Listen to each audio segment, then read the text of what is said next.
Welcome to the Lead Defend podcast, a show designed to help you grow in faith and leadership as you navigate the stages of young adulthood. We address important faith topics and provide practical life tips, helping you build up your faith as you engage a changing culture. Now, here are your hosts. Well, hey everybody, welcome back to another episode of Lead Defend. My name is Brock, and usually Ryan is here with me, but I've got some good news. Ryan will be back in the future. He's getting ready to bring some of you guys down to Lead Defend Conference. We're getting ready to have the conference tomorrow at the time of this recording, but in the meantime, I have Bill Newton with me. How's it going, Bill? Man, it's good. And Ryan told you he had students to bring down, but the truth is... He's probably just sleeping. He's going to a Taylor Swift concert. He probably is going to. I mean, he is a hardcore Swiftie. He is a hardcore Swiftie. And all of his students at the U of A can attest to that. But today we are excited because one of our speakers tomorrow at Lead Defend is going to be Brett and Erin Kunkle. Brett and Erin, how are you guys doing tonight?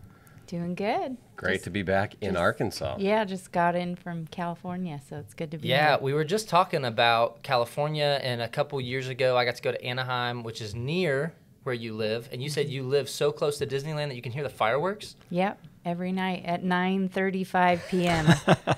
If we're outside, I'll say, it must be 9:35. Some people have like cuckoo clocks at their house. You have Disneyland fireworks. So when the kids were little and I would hear the fireworks, I'd say, oh no, you guys are supposed to be in bed. It's already 9:30. Just like a mom. Yeah. Oh, yeah. Perfect, man. So tell us a little bit about yourself. We know you're from California. Tell us who you guys are, maybe how you met, and this organization called Maven. I see it on your shirt. A little bit about what that means. Yeah, well, Erin is my first wife. Ew. That is, I got to start using that. You didn't let me finish. My first and only wife. Oh, well, that makes it so much better. I just wanted you to know you're number one in my life.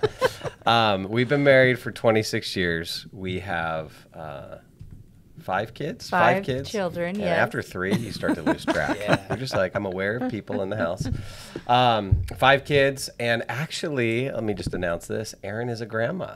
Wow. Erin has 3 grandchildren. Mm-hmm. Congratulations. And so congratulations, honey. Yeah, our children aren't really, our 5 children aren't really children anymore. Our two oldest kids are married, and then our oldest daughter has 3 little girls. So we still have 2 at home, but we also are grandparents too. So we still have a 12 and 16-year-old at home. Mm-hmm. So we've got our own youth group at home. We started Maven 6.5 years ago. Awesome. And we're an organization that really seeks to pass on a biblical worldview to the next generation, and also equip those who are training the next generation to be able to pass on biblical truth.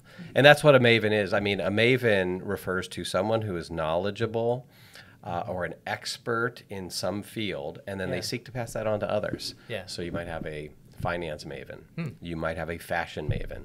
Well, we're all called to be mavens of biblical truth. Absolutely. And so that's what we're about. And so we love to speak at events like this and try to challenge young minds to go much deeper than often they go, and to really be able to love God. I mean, as Jesus says in Matthew 22, love God with all your heart, soul, and mind. Yeah. So you got some young people listening to this podcast. Let's say that they want to go deeper. They want to have that knowledge, those experiences passed on to them.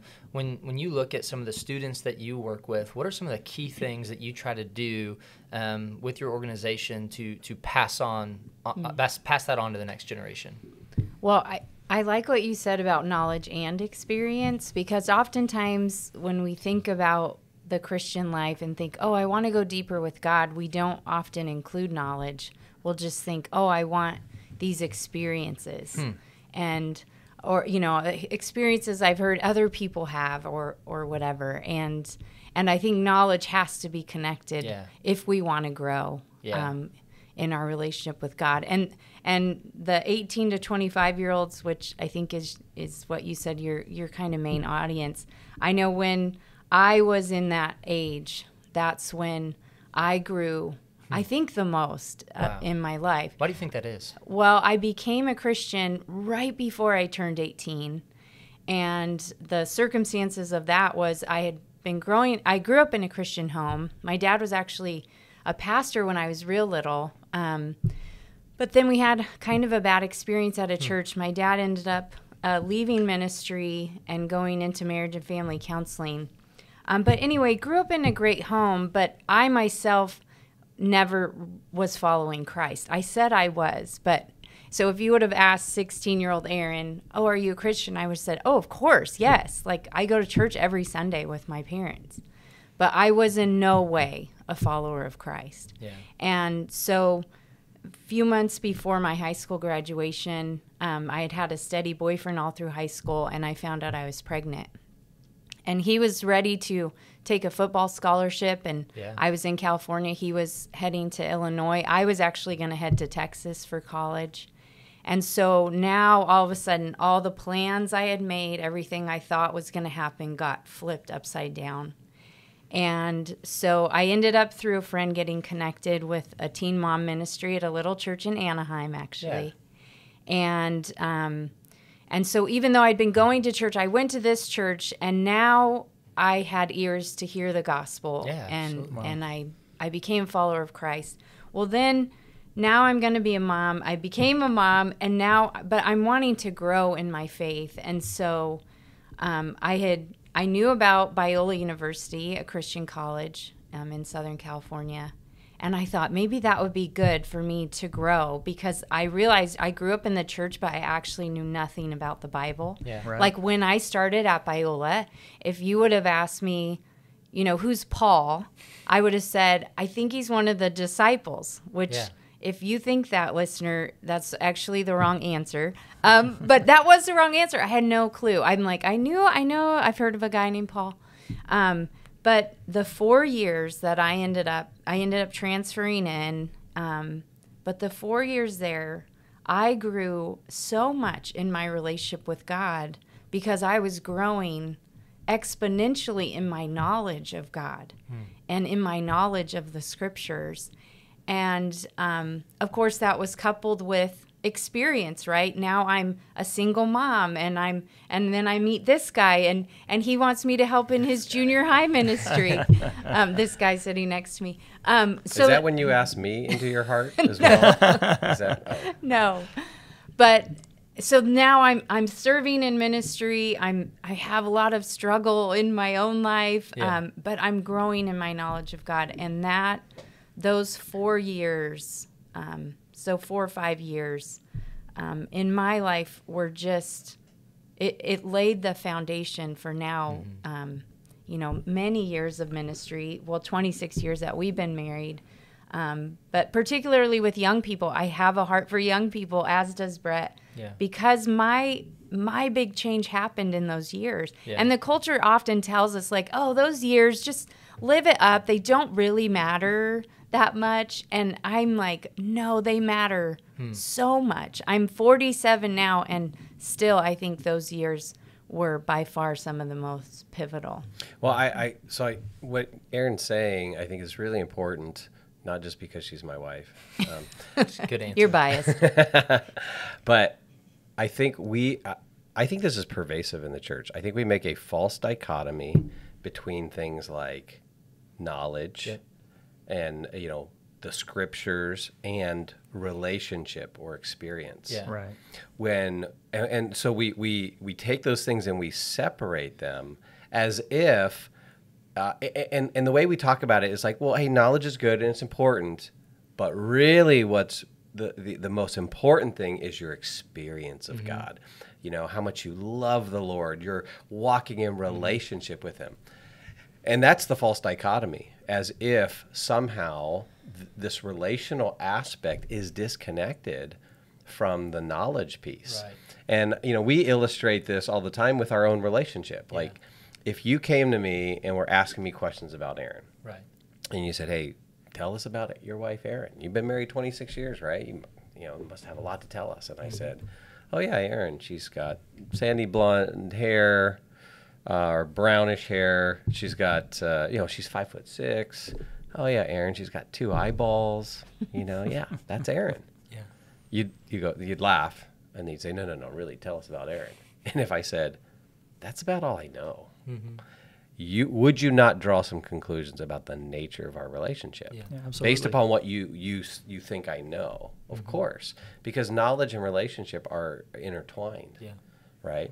Now, we wouldn't say just knowing facts about Erin is all of the relationship, but it's nothing less than that. Yeah. And that fits very closely. I mean, the more I am in deeper relationship with her, the more you would guess that my knowledge of her grows.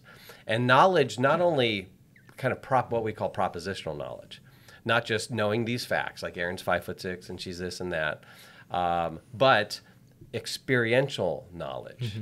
And maybe that's a way to tie them back together. There's experiential knowledge where, like, Erin could walk into a room, and because we've been in this close relationship where we have this acquaintance with each other, she can walk into a room, and you might not have the same kind of experiential knowledge I have. So you might look at her and go, oh, she looks like she's in a good mood. And I can look at her and go, oh, crap, we're in trouble. You know, she's ticked off about something. Yeah. Because I have this experiential knowledge. And that all ties together. And so I think what we need to do is we need to pull knowledge and experience and relationship back together. And that's the biblical picture. Right. You think about what Paul says in Romans 12 too. Be transformed by the renewing of your mind. Right. And so that's what we're passionate about at Maven, is to really help tie those things in, because I think we shoot ourselves in the foot. We short circuit our own spiritual transformation by pulling these things apart. Yeah, that's helpful. I've heard it said, I can't remember who it's attributed to, but basically the idea is we can only worship God for what we know about him. So what we don't know about God, that knowledge that we don't have, we can only worship him to the degree that we know him. And so the more that we know him, the more that we can experience and worship him. And again, those two ideas of experience and knowledge coming together. When you guys at Maven try to put this into practice, what are some things you do to give students both experiences but also opportunities to learn and gain knowledge? Yeah, I think maybe the most powerful thing that we're involved with are what we call immersive experiences. And that is where we try to take all of the teaching and training and biblical truth and get it out of the classroom setting and put it into a real life situation. Yeah. Right? The classroom training, like sitting in church, listening to a message, being in Sunday school, being at Lead Defend, all important stuff. Yeah. But I think a next step, especially for our high school and college age students, get it out of the classroom. And which is what you see Jesus doing with his disciples. Oh yeah. I mean, this is one of the primary ways, right? He's teaching. And we've lost that. Yeah. And so we need to force ourselves and our young people into situations where we have to now articulate it. Because obviously articulating it is key to our primary mission as the church, as the New Testament church. Go and make disciples. That means you got to articulate the gospel, the good news, Christian truth, deal with the challenges and objections. So we do that through these immersive experiences, and we have 3 in particular. One is focused on scripture and theology, and that's where we take groups to Utah. Yeah. And of course, lots of Mormons in Utah, and we put the students, after we've done training with them beforehand, we put them in situations where you have to engage and have conversations with Mormons who may know the Bible better than you. That's right. And so it's challenging. It forces you to really learn what you believe.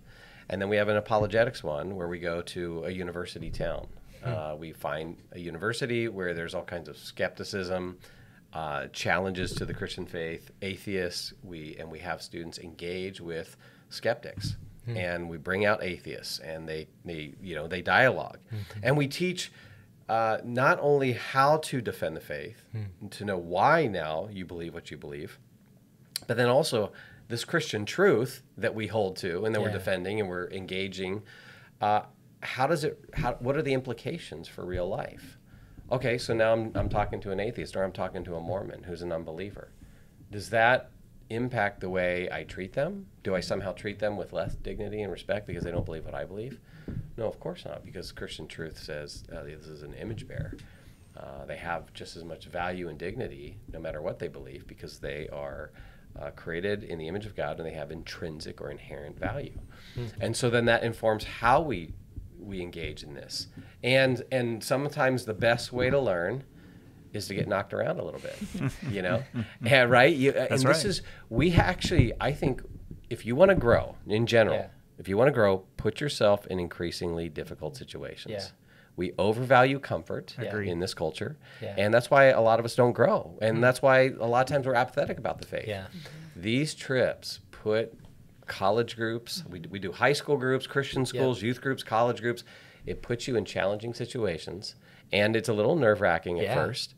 But what we see trip after trip after trip is that students grow exponentially on these trips. And it lights them with a kind of a new passion, because for many of these students, it's the first time they've actually shared the truth, shared the gospel. There's a boxer that says everybody has a strategy until you get punched in the face. Yeah. And I think evangelism, apologetics, it's like sometimes it's like, all right, I've got my 3-step plan or my evangelism tool or my apologetics points, and in the classroom it looks really neat and tidy, and then all of a sudden you go out and until hopefully not physically, but maybe in conversation you kind of get knocked off your feet, but that kind of makes you aware of where maybe some of your weak spots are, or where you have more questions. And I think that's what a listener may be thinking, well, like, should we really be putting students in this situation? Won't this just cause them to doubt their faith?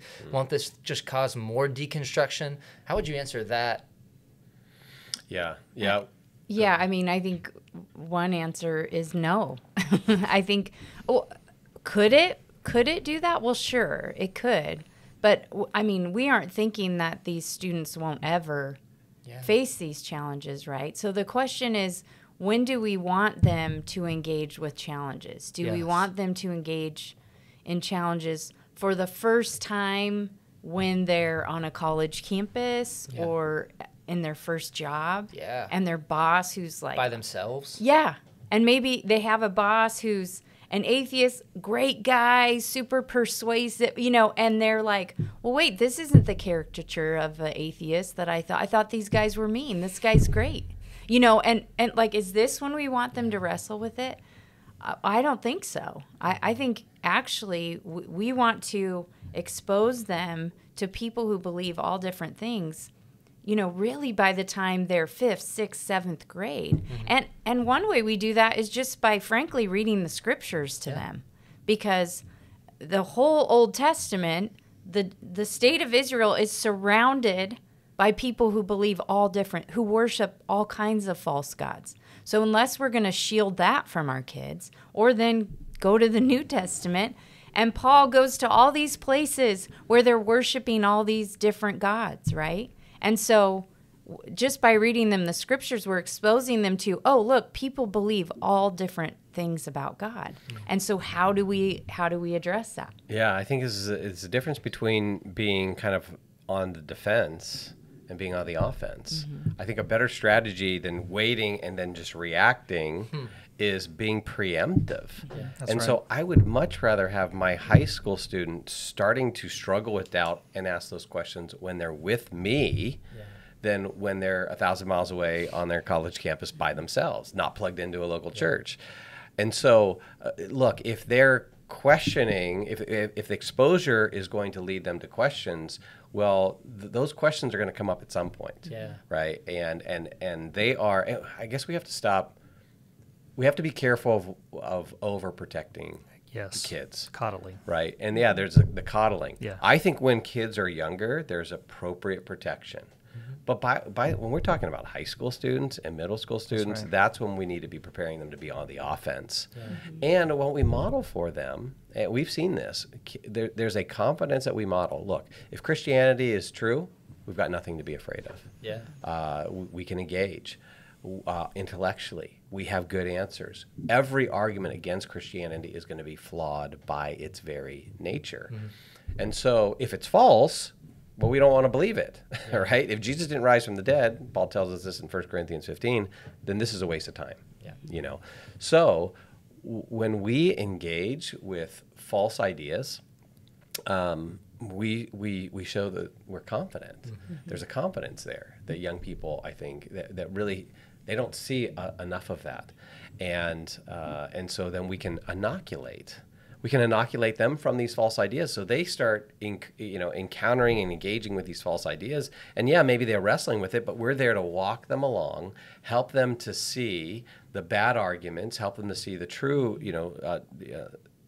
learn really good apologetics, really know what they believe, why they believe it, and then we're able to then kind of send them out confidently with the tools. Yeah. And so, Yeah, and I love your approach in that. And I would say for those who are hesitant about experiencing that, the truth is they're exposed to that stuff all the time anyway, just in a much more passive way where they absorb it without knowing it. I think there's some value in being able to confront them actively, proactively with that. They're Googling it, YouTubing it. Yes.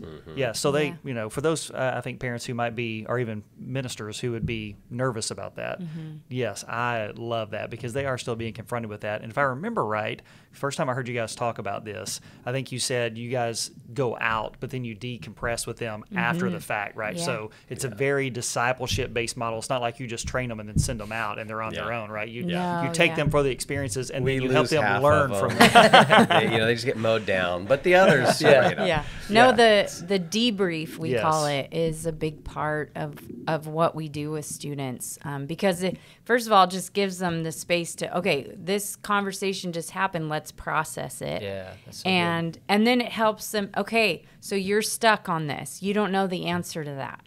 Okay, so can I help you find the answer? Do I know the answer and I can help show you where it is in the scriptures? Is this something we need to search together?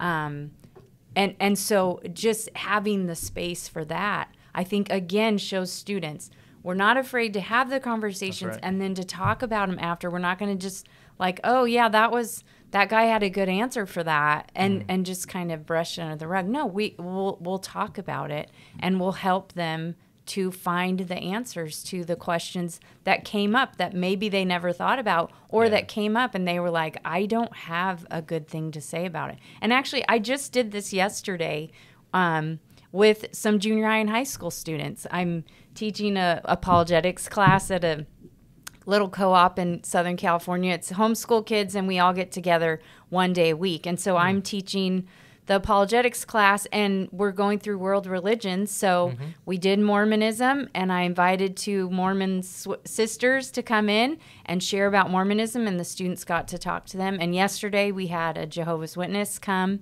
We've been studying that. So I've been training the students in what they believe. And now we invited a person from that faith in. And I have little squirrely junior hires who are awesome. And they had prepared, I told them, I want, like, homework one week was like, come up with questions and then come up with scriptures that maybe you could point to when they give the answer. And some of the 7th graders, like, when the guy left and we debriefed, one of them was like, he didn't answer it the way he was supposed to answer. And I go, okay, let's talk about how is he supposed to answer? Well, the church teaches this, but he said this. And I said, okay, that's interesting. How could you navigate that when that comes up? But the kids, I mean, they leave that class. First of all, I'm like, you guys, we have to go. But they just wanted to talk and talk because they're excited. Like, okay, this stuff really matters. And like when the Mormon sisters came, and this is what happens on the trips with the students. The students don't learn how to like argue and beat people over the head. It's the exact opposite. They are sitting with other human beings, looking them in the eye. And then like when the Mormon sisters left, my students were just, I said to them, if Christianity is true and Mormonism is false, they believe in a false God. Yeah. And we know what's going to happen to them if Christianity is true, which I think we have good reason. And the room's just quiet. And I said, have you met sweeter girls than those sisters? And I said, this stuff matters because truth matters. And this is why if we have the truth, it matters that we speak it, that we seek after people who are lost. And this is what we see over and over again with the students that come on the trip. They grow in their knowledge and their hearts are softened for the lost. We have students broken for lost people all the time. Yeah, I think it's a missing piece in discipleship. I would agree. If you're in high school and college and most of your discipleship is happening behind the four walls of the church, your growth is going to be stunted. By this time, we need to be going out. And that's what you see in the New Testament. That's right. The disciples are going out. They're out in the culture. The Great Commission is to go and make disciples. So let's talk about that for a second, because I can see a leader that's just like, all right, with everything else I've got going on, how do I make time for this? And obviously it's a priority, but where do I even start? And maybe they're blessed like me that they live 30 minutes away from a major university. Maybe they're listening in Arkansas. Maybe there's a community college within an hour, but maybe, you know, something like that isn't close to them. You know, how could this type of a thing be played out?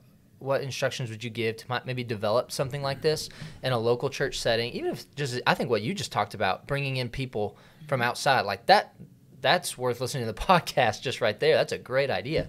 But what are some ways that people could implement this in the local church? And maybe what are some ways on the front end that you're preparing these students to go out? How are you coaching them to get into conversations? Just some practical things like that. Yeah, well, I have 50,000 thoughts coming to my mind. So I'm going to just throw out a bunch of things here. Number one, when I think about the time I spent doing junior high, high school, and college ministry as a pastor in a local church, I would love to go back and redo things.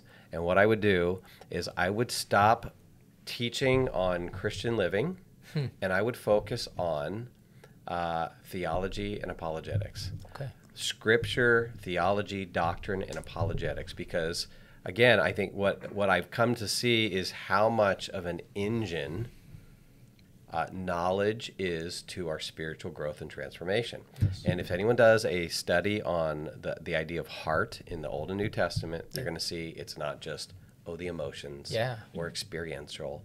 It's the whole person. It's this very inclusive term that includes mind, will, everything. And so I would go back and I'd start throwing out, you know, some of the fun trips. Now, I'm not against fun, but what I've come to see is that the most fun, and fun's not even the proper word, the deepest, most joyful experiences I've had in aren't taking kids to Disneyland. It's when we live on mission together, living out the cause of Christ. And so on these trips are challenging, but that challenge, you grow, and for a lot of times, for a lot of young people, it's the first time they've actually lived out. They've lived life kind of 5, 6, 7 days in a row on mission for Jesus, and there's this, it just lights them up with passion. So I would kind of redo those things, and I would figure out ways just to get out of the classroom more. So, or bring that stuff into the classroom. So we did, inviting people who don't believe in and having them engage. When we were doing junior high ministry, we did this with junior hires. We would do a world religion series, and then we would just look up, do a search for the Buddhist temple. And so we do 2 or 3 weeks on Buddhism, and then we're going to do a field trip to the Buddhist temple. And those people are very excited when you call them and say, hey, I got 60 Christian kids that we want you to teach them about Buddhism and answer their questions. Can you do that? They're like, yes, please bring them down. You know, the Hindu temple, the mosque.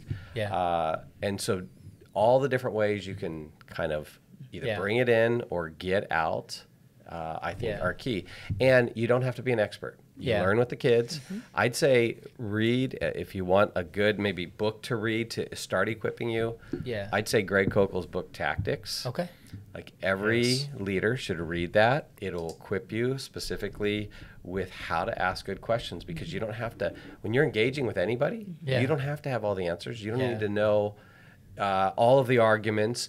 If you know how to ask the right questions and you know how to think somewhat decently, you can engage with anybody. And that's what we want to teach our kids too, is not just what to think, but how to think, and therefore how to navigate these conversations on their own. And so those are some ideas. I'd say, look, if you're like, I need help on this, partner with Maven. We lead trips from groups around the U.S. on these kind of trips. And here's what we find. Probably, since we've been doing it through Maven, probably about 85% of the groups that go on one trip will then book the next trip because they get a taste of it. And the students get a taste of it. And they're like, oh my gosh, this is life-changing. And we want to come back. And we want to do not just the Utah trip. Now we want to go do the apologetics trip. And then we have a third one, a worldview trip. And it's one of those things where until you experience it, it's hard to even for us to communicate how powerful these are. Yeah. And actually this summer, for the first time at Maven, we're offering, so anyone listening who's a high school or college student, we're doing an open enrollment trip. So typically we take a Christian school or, you know, the youth pastor contacts us. We come up with a trip for them and take them. This summer, for the first time, anyone can sign up and come. So from all over the country, we have students coming in to Utah. We have a house there in Utah they're going to stay, the Maven House. And so this summer is the first time we've been able to staff that and do it. So if someone listening is like, I need this training, I want to do this, they can sign themselves up and do it. But yeah, I mean, really, it's so easy to get in these conversations once you start just being aware. And one thing I told my students yesterday, now they're junior high school, so I'm like, you have to ask your mom and dad. But if they're open to it, I'm like, you guys love this conversation. It was only an hour. I'm like, go to jw.org and they will happily come over. Because as Brett said, if you approach the Mormons, the Buddhists, and say, will you teach my students about what you believe and let them ask questions, they're like, yes. You know, like, is this a joke? Yeah. And I said to them, you know, the Jehovah's Witness guy, when he left, was just very praising of my students and said how their questions were so good. And I mean, these are like 12-year-old to 18-year-olds that were in the class.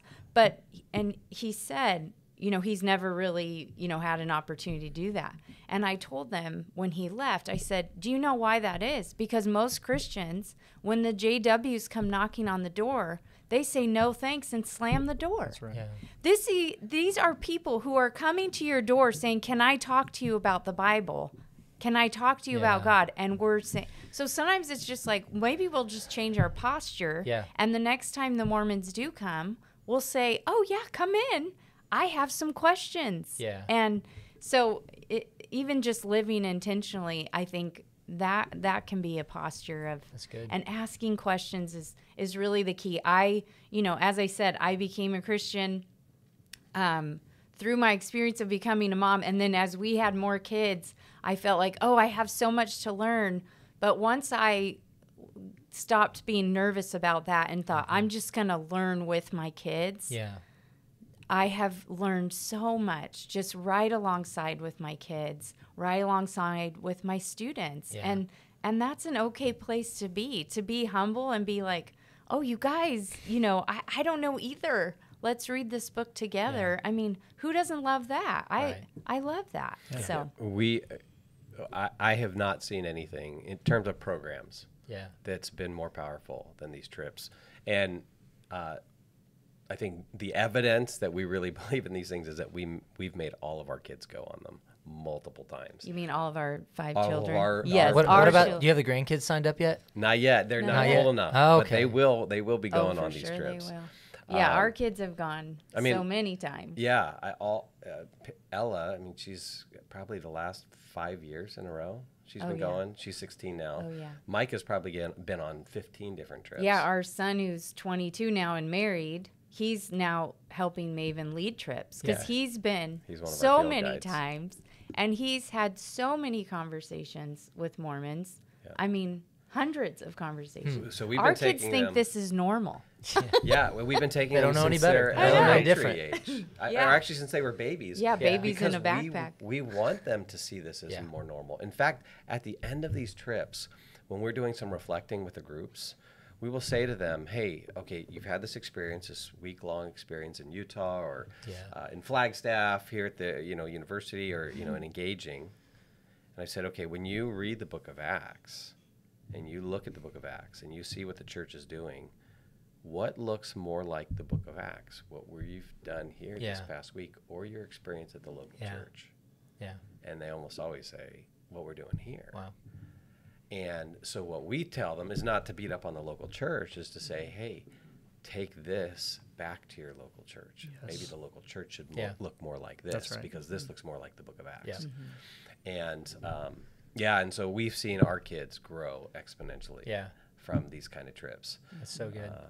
Well, I appreciate what you said a minute ago on the parent permission, because if there's a student pastor here listening who has already signed their students up to go to the local Buddhist temple, make sure you communicate to parents what you're doing. You bring in those Mormon missionaries to talk to your students, and the parents don't understand. You're going to be calling Bill here at the convention with your resume looking for a new job. It is a great thing, but cast that vision. Even what you were talking about, those fun trips, maybe it's not, I could see a pastor's like, I would love to cancel our Disneyland or our ski trip, but I know I'd get fired if I tried to do that. Just repurpose it. Yeah. Listen, you go to Disneyland, you just entered an international mission field. Yep. You go to ski in Colorado or wherever it's at, there's going to be so many university students there. And so maybe it's not canceling, it's just repurposing. Man, what a sell for what you guys are doing at Maven and the great work of passing on that knowledge and experience to the next generation. Where can people hear more from you? How can they connect with you guys? Yeah, I'd say start with our website,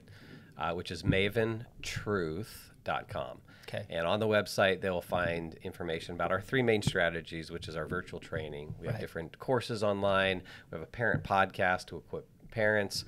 And then we do live events, which are our Maven conferences. Yeah. We also obviously speak at different events. And then the immersive experiences, they'll find information at maventruth.com. Awesome. Any ways to follow you guys on social media? Do you guys have a bustling Instagram following or Erin loves TikTok? To be on Instagram. Oh, are you starting your TikTok account now too?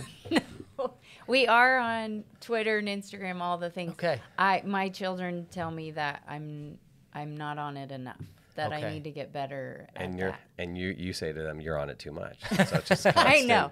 So it's this argument back and forth. We do have Maven social media. If you just look up Maven social media, you can follow us there and find out about some of the stuff we're doing. Awesome. Well, Brett and Erin, thank you so much.